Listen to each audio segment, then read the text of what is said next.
মুমিনেরে নিজের সম্পদ তুমি গছিয়ে নাও। আল্লাহ তাবারক ওয়া তাআলা বলছেন মালাকুল মউত আসার পূর্বে তুমি আমার পথে আমার দেওয়া সম্পদ গছিয়ে নাও, গছিয়ে নাও, গছিয়ে নাও।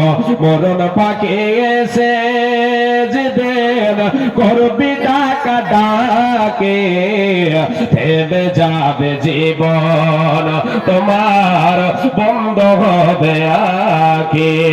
ওরে মন থেমে যাবে জীবন, তোমার বন্ধ হবে আঁখি।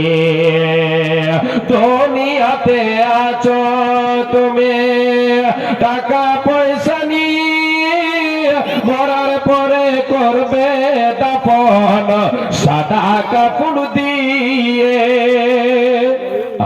যাইবে তুমি খালি হাতে, থাকবি পড়ে সবে, থেমে যাবে জীবন, তোমার বন্ধ হবে আঁখি। ওরে মন থেমে যাবে জীবন, তোমার বন্ধ হবে আঁখি। আল্লাহর নবী